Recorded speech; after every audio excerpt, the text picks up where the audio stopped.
Hi guys, so today let's talk about what we can find in Reports Transaction tab. So firstly, what we can see here is the browser. So you can search any member that you want to. Then you can see the transaction date, and then you can see the new condition, which is directly connected to the setting filters. So we're gonna talk about it in a moment. Then the next thing that you're gonna see is the summary, which is the summary of all the transactions that were made on the specific time frame.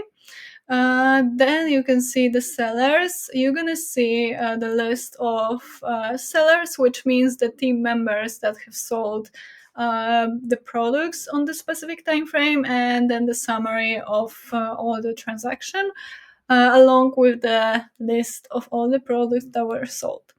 And then here you can also see the memberships and the products, and this is going to be a list of all the memberships that were sold along with the total number, along with the list of the products and the total number of the products that were sold on the specific time frame. You're also going to see the whole list of the transactions that were made. Now, moving on to the filters, when you click here, you can set a different time frame. We have today, which is 4th of April. You can set the last month, for example, so from the 1st to the very first. Okay, you can also set like some time frame from the last year, even so from the August 24 to the last of December 24, for example. So you can set any time frames you want. Basically, I'm gonna stay with today's date to make it a little easier to show you things. Also, when there were no transactions made, this is what you're gonna see. You're gonna see no transaction found. Okay, so let's go back to today's date. You can click Add New Condition. And the first filter that you're gonna see is the payment method. So you can choose here from cash, card, online, wallet, wire, none, and recommendation. And recommendation is a payment method when you have ambassador program enabled and your member recommends your club to another member, and then he gains some money from that. And then when he gains enough money, he can pay for products from that. So that's basically how it works. If you click on any of the checkbox, you will see the list of all the products that were made using this specific payment method.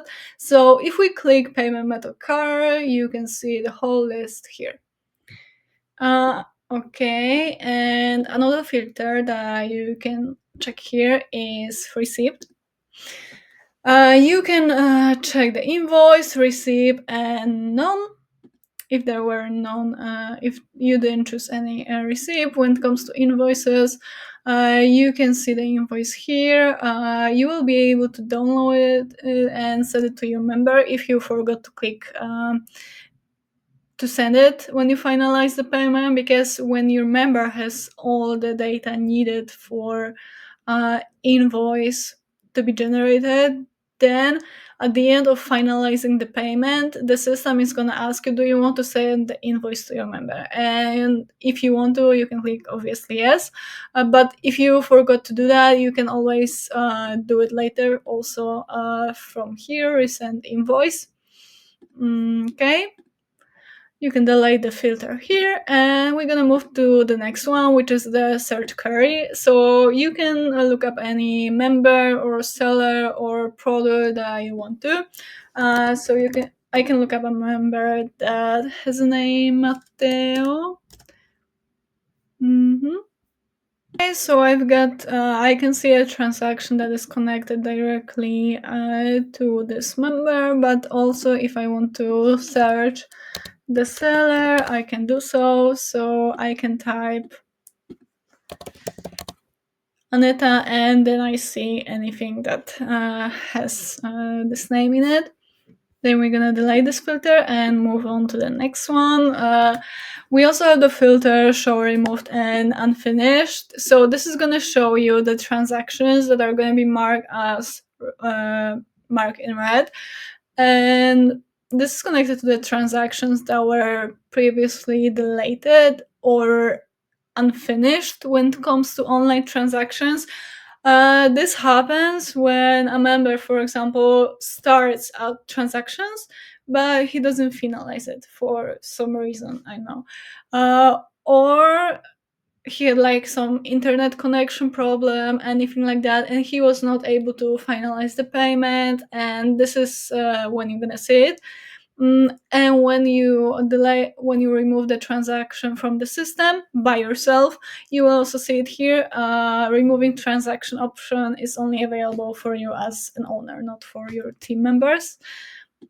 Okay, and the last filter that we can see here is the transaction type. We can see the membership purchase, product purchase, and the wallet field.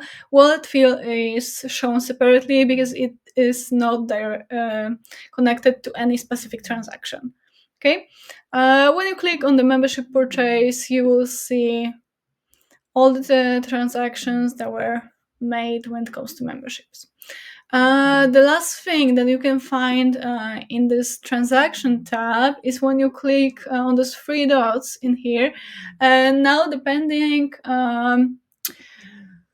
for the receipt type, for example, here, we just have a normal transaction without any receipt. So the options that are available here is the change payment method.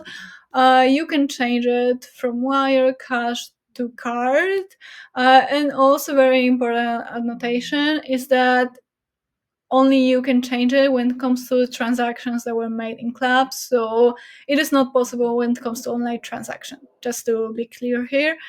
And then the next one is you can generate invoice. If you forgot to do it when you finalize the payment, then you can do it later. And then you can remove the transaction. The system is going to show you a pop-up a window with the question, do you want to remove it? And then you just click yes, remove, and the transaction is going to be removed.